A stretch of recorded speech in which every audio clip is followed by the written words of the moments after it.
Liệu ngôi vị minh chủ võ lâm của làng hoạt hình 3D Trung Quốc thực sự đã ngã ngũ, hay tất cả mới chỉ là sự khởi đầu cho một cuộc thanh trừng đầy khốc liệt? Bảng tổng sắp dữ liệu lượt xem tuần thứ 2 của tháng 6 vừa được công bố đã ngay lập tức tạo nên một cơn địa chấn thực sự. Một vương giả từng thống trị tuyệt đối suốt nhiều tuần qua bỗng chốc bị phế truất. Trong khi đó, một thế lực được mệnh danh là đỉnh cao của quốc mạng, sau nửa năm im hơi lặng tiếng, vừa tái xuất đã thiết lập một khoảng cách áp đảo đến mức không tưởng khi lượt xem gấp đôi kẻ bám đuổi phía sau. Chưa dừng lại ở đó, cuộc đua tuần này còn chứng kiến màn trượt dốc không phanh của một cây đại thụ lâu năm, nhường chỗ cho những chú ngựa ô mới nổi với điểm số Duben cao ngất ngưỡng 8.4. Rốt cuộc, cái tên nào đã tạo nên cú lật đổ ngoạn mục để xưng vương, và liệu tác phẩm yêu thích của bạn có trụ vững trước cơn lốc xoáy càn quét bảng xếp hạng tuần này? Nếu tò mò thì ngay bây giờ hãy cùng kênh YouTube Review 5 phút Pro điểm qua 10 cái tên hot nhất tuần này nhé. Mở đầu bảng xếp hạng tuần này, ở vị trí thứ 10 là một chú ngựa ô đích thực của làng hoạt hình Trung Quốc. Xin chúc mừng Quang Âm Chi Ngoại. Tác phẩm này tuần qua đã thu về hơn 19,4 triệu lượt xem, cùng chỉ số nhiệt trên Tencent Video đạt 17.850 điểm. Một con số khá tốt cho phần 1, đi kèm điểm Duben ổn định ở mức 7.6.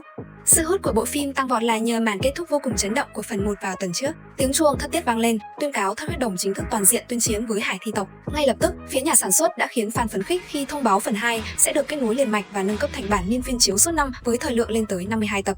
Về mặt đánh giá, tác phẩm tiên hiệp bối cảnh hậu tận thế này thu hút vô số người hâm mộ nhờ thế giới quan độc đáo, u ám khác biệt hoàn toàn với lối tu tiên truyền thống. Hành trình lột xác thực tế lạnh lùng nhưng trọng tình nghĩa của Hứa Thanh từ một kẻ nhặt rác cô độc nơi hoang dã trở thành hạt nhân của tông môn luôn cuốn hút người xem. Sự kết hợp giữa các tình tiết cao trào như mệnh phù tiêu biến, cảng khẩu khai trương và đêm trước trận đại chiến đã khiến khán giả vô cùng kỳ vọng vào diễn biến tiếp theo. Dù nhịp phim giai đoạn giữa có phần hơi kéo dài, thế nhưng hiệu ứng kỹ xảo trận đại chiến cuối phần 1 đã lấy lại phong độ xuất sắc cho cả bộ phim.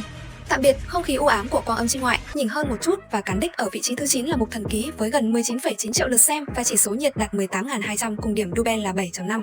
Được chuyển thể từ tiểu thuyết kinh điển của tác giả Trạch Trư, bộ phim tiếp tục duy trì chất lượng sản xuất đỉnh cao. Trong các diễn biến mới nhất, tầm ma của Tư Bà bùng nổ dẫn đến màn nghịch thiên cải mệnh, đoạt xá đầy kịch tính. Ngay sau đó, Tần Mục tiếp nhận danh hiệu Nhân Hoàng, dẫn dắt chú nhân tiến về Đại Lôi Âm Tông. Những màn lật kèo đỉnh cao cùng các trận chiến bùng nổ liên tiếp diễn ra đã giúp tác phẩm vững vàng giữ vị trí thứ 9. Đa số khán giả đều đánh giá cao đồ họa của nhà Sparklicky khi tạo hình nhân vật có nét riêng. Tính cách vừa quái, vừa ngầu của Tần Mục cùng những phân cảnh thi triển thần thông cực kỳ mãn nhãn đã thu hút lượng fan đông đảo. Tuy nhiên, phim vẫn có một điểm trừ nhỏ khi một bộ phận độc giả nguyên tác cho rằng biên kịch đã cắt bỏ quá nhiều chi tiết giải thích thế giới quan phức tạp, khiến người chỉ xem phim đôi lúc thấy khó hiểu về logic tu luyện. Tiếp tục đồng hành cùng khán giả qua nhiều năm tháng, Thế Giới Hoàn Mỹ tuần này dừng chân ở vị trí thứ 8 với hơn 21,9 triệu lượt xem. Chỉ số nhiệt duy trì ổn định ở mức 22.450 nhờ tệp fan cứng. Thế nhưng điểm Duben lại có sự sụt giảm đáng tiếc khi chỉ còn 6.8. Hành trình trưởng thành của Thạch Hạo vẫn kéo người hâm mộ dõi theo khi cốt truyện tiến triển tới chương biên hoàng đế quan. Tại đây, Mạnh Thiên Chính đã đột phá vòng vây để ứng cứu Thạch Hạo. Ngay sau đó, Thạch Hạo tu thành tán Phật bát thức, xuất sắc trấn áp toàn bộ Thiên Kiêu Kim gia, lập chiến công lớn để rửa sạch tội nghiệt cho Thạch tộc. Về mặt hiệu ứng, phim nhận được nhiều lời khen nhờ kỹ xảo hoành tráng, tần suất combat dày đặc và bối cảnh biên hoang hùng vĩ thỏa mãn phần nhìn của khán giả ưa hành động. Thế nhưng, đây lại là tác phẩm nhận nhiều gạch đá nhất về mặt biên kịch gần đây. Khán giả trung thành chỉ trích nhà sản xuất lạm dụng việc cắt cảnh, đẩy nhịp phim quá nhanh như tua cốt truyện và lạm dụng đánh đấm vô tri mà bỏ quên việc bồi đắp chiều sâu tâm lý nhân vật. Hy vọng trong các tập tiếp theo, đội ngũ sản xuất có thể chậm lại một chút để mài giũa tác phẩm kỹ lưỡng hơn. Sau những màn combat dồn dập nhưng đầy tranh cãi của Thế Giới Hoàn Mỹ, chúng ta hãy cùng đổi gió với vị trí thứ 7 đầy tính giải trí mang tên Sư Huynh à Sư Huynh. Siêu phẩm này tuần qua đạt hơn 23,2 triệu lượt xem, chỉ số nhiệt 19.100 và sở hữu số điểm Duben lên tới 8.0, một con số thuộc top đầu của thể loại hài hước. Tác phẩm tu tiên độc nhất vô nhị này tiếp tục chinh phục khán giả nhờ vào tinh túy cầu đạo, tức sự thận trọng tối đa của nam chính Lý Trường Thọ. Những mảng miếng hài hước khó lường cùng các pha lật kèo duyên dáng luôn khiến người xem không thể nhịn cười. Bên cạnh yếu tố giải trí, phim vẫn đan xen những bối cảnh tu tiên hoành tráng. Điển hình là màn Lý Trường Thọ vượt thiên kiếp thể hiện trọn vẹn trí tuệ, kết hợp cùng sự tương tác ngọt ngào vượt mức với Vân Tiêu Tiên Tử, mang lại những giây phút thư giãn tuyệt vời cho người xem. Điểm cộng lớn nhất của phim chính là kịch bản chuyển thể cực kỳ thông minh, lồng ghép các yếu tố meme hiện đại rất tự nhiên. Dù vậy, với những khán giả thích phong cách tu tiên nghiêm túc, căng thẳng và nặng tính sinh tử thì lối hành xử quá mức thận trọng của nam chính đôi khi bị cho là hơi rườm rà. Dài sang những tiếng cười của Sư Huynh à Sư Huynh để quay trở lại với những trận chiến rực lửa. Vị trí thứ 6 tuần này gọi tên Đại Chúa Tể với hơn 24,5 triệu lượt xem. Chỉ số nhiệt đạt 18.900 cùng điểm số Duben là 7.3. Trong diễn biến mới nhất, trận chiến bảo vệ Bắc Thương đã đi đến hồi cao trào đầy nghẹt thở. Mục Trần và Lạc Ly đã có màn tử chiến quyết liệt với Hoàng Long Chí Tôn, khắc họa tình thế kề vai chiến đấu trong nghịch cảnh cực kỳ áp bách. Khán giả không khỏi rơi lệ trước cảnh các trưởng lão hy sinh thân mình để bảo vệ tân sinh, và đặc biệt là sự xuất hiện kịp thời trong tình thế nguy cấp của Thanh Diễn Tịnh, mẹ của Mục Trần, đã cống hiến thêm một cảnh tượng kinh điển đi vào lịch sử phim. Có thể nói, kỹ xảo từ phía nhà sản xuất vô cùng mãn nhãn, mang lại trận đối đầu rực lửa làm sục sôi huyết quản người xem. Thêm vào đó, mô hình nhân vật 3D, đặc biệt là Lạc Ly và các nhân vật nữ, được đánh giá là thuộc hàng top nhan sắc hiện nay. Điểm trừ duy nhất là cốt truyện gốc của Thiên Tầm Thổ Đậu bị đánh giá là đi theo lối mòn và mặt quen thuộc, thiếu đi những cú bẻ lái bất ngờ. Tiếp tục leo lên nửa trên của bảng xếp hạng, đứng ở vị trí thứ 5 là Cây đại thụ đang phải đối mặt với không ít sóng gió, đó chính là Đấu phá thương khung. Phim đạt hơn 25,4 triệu lượt xem tuần, chỉ số nhiệt giữ ở mức 21.800 nhưng đã có dấu hiệu chững lại đáng báo động, cùng mức điểm Ruben chạm đáy kỷ lục của thương hiệu là 6.5. Dù nhiệt độ cập nhật gần đây nhận về nhiều lời phàn nàn, cốt truyện vẫn có những chuyển biến vô cùng mạnh mẽ. Tiêu Viêm đã trợ giúp Tử Nghiên dẹp loạn nội chiến Long tộc, hạ gục Bắc Long Vương và luyện chế thành Khôi Lỗi Bắc Vương. Ngay sau đó, hắn tiếp tục thu phục Cửu Huyền Kim Lôi, đột phá lục tinh đấu thánh. Thực lực của Liên minh Thiên Phủ lại một lần nữa leo lên đỉnh cao mới, tạo tiền đề vững chắc cho trận đại chiến diệt tộc của Dược tộc sắp tới.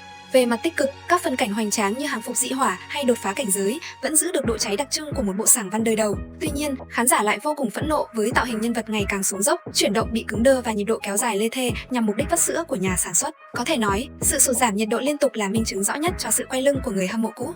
Dù Đấu phá thương khung có phần hụt hơi, nhưng ngay phía trên siêu phẩm này, ở vị trí thứ tư, chính là Thương Nguyên Đồ, một trong những hắc mã lớn nhất của hoạt hình Trung Quốc năm nay. Tác phẩm này xuất sắc đạt hơn 27,5 triệu lượt xem, chỉ số nhiệt 20.600 và sở hữu số điểm Ruben cực cao, đối với hoạt hình 3D là 8.4.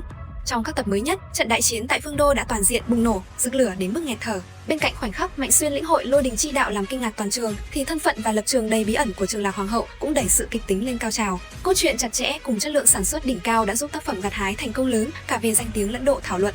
Người xem không tiếc lời ca ngợi, đây là một thần tác về mặt chỉ đạo nghệ thuật nhờ phong cách chiến đấu kết hợp thủy mặc vô cùng mãn nhãn, nhịp phim dồn dập và xử lý âm thanh xuất sắc. Người xem đánh giá đây là hình mẫu lý tưởng cho việc chuyển thể vượt qua cả nguyên tắc, điểm trừ duy nhất có lẽ là thời lượng mỗi tập phim thực tế hơi ngắn, khiến người hâm mộ luôn trong tình trạng thèm thuồng chờ đợi.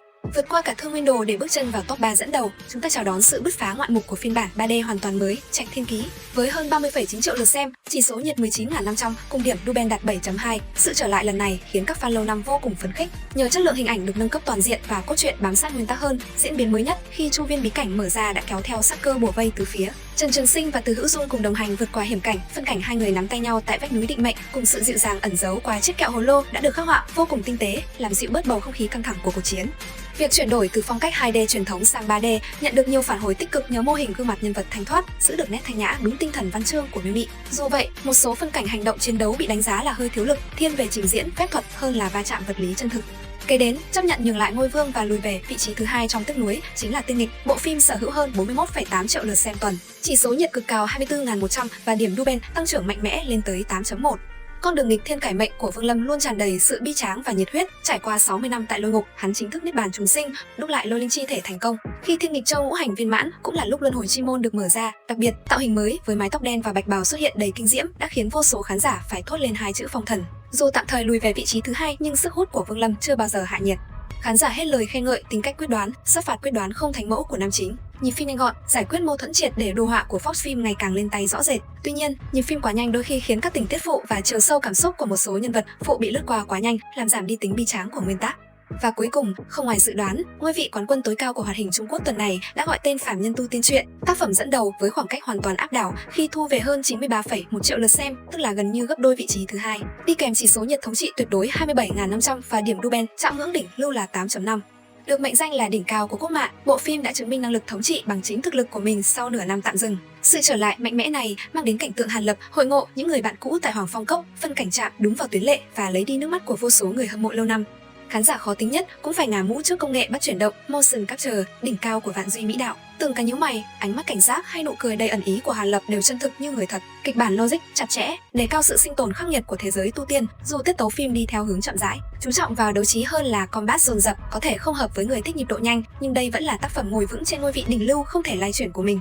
Nhìn lại bảng tổng sắp tuần này, có một sự thật hiển nhiên mà chúng ta buộc phải thừa nhận, gu thưởng thức của khán giả hoạt hình Trung Quốc đang có một cuộc cách mạng dịch chuyển vô cùng sâu sắc, thời kỳ mà chỉ cần phô diễn kỹ xảo rực rỡ, lao vào đánh đấm vô tri, rồi tu cốt truyện như tên bắn để vắt sữa, thương hiệu như cách đấu phá thương khung hay thế giới hoàn mỹ đang làm, thực sự đã chạm tới ngưỡng giới hạn chịu đựng của người xem. Việc điểm số Ruben của những tượng đài này sụt giảm nghiêm trọng là hồi chuông cảnh tỉnh rõ ràng nhất. Khán giả giờ đây khao khát những tác phẩm có linh hồn, có chiều sâu kịch bản và sự tôn trọng nguyên tắc tuyệt đối như Phàm Nhân Tu Tiên hay Trạch Thiên Ký. Họ thà chọn một mạch phim chậm rãi nhưng logic, chân thực đến từng cái nhíu mày, còn hơn là một chuỗi những trận combat hoành tráng nhưng sáo rỗng. Thế nhưng, ngôi vương của Phàm Nhân Tu Tiên liệu có thực sự vững như bàn thạch? Chúng ta hãy cùng đặt lên bàn cân một câu hỏi gây tranh cãi lớn nhất hiện nay. Liệu phong cách tu tiên chậm rãi, đấu trí thực tế và có phần thực dụng của Hàn Lập trong Phàm Nhân có mãi mãi là chân lý thống trị? Hay lối đi sát phạt quyết đoán, ân oán phân minh, nhịp phim nhanh dồn dập đến nghẹt thở của Vương Lâm trong Tiên Nghịch mới thực sự là xu thế dẫn đầu tương lai? Một bên là đỉnh cao của sự tỉ mỉ, một bên là hiện thân của sự bùng nổ cảm xúc cuồng nhiệt. Bạn thuộc phe nào trong cuộc đối đầu lịch sử này, và liệu những ông lớn cũ có chịu thay đổi để tự cứu lấy mình hay sẽ sớm bị các hắc mã mới nổi đào thải hoàn toàn? Hãy để lại bình luận phía dưới để chúng ta cùng thảo luận nhé. Đừng quên ấn like, share và subscribe kênh YouTube Review 5 phút Pro để không bỏ lỡ những phân tích kịch tính tiếp theo nha.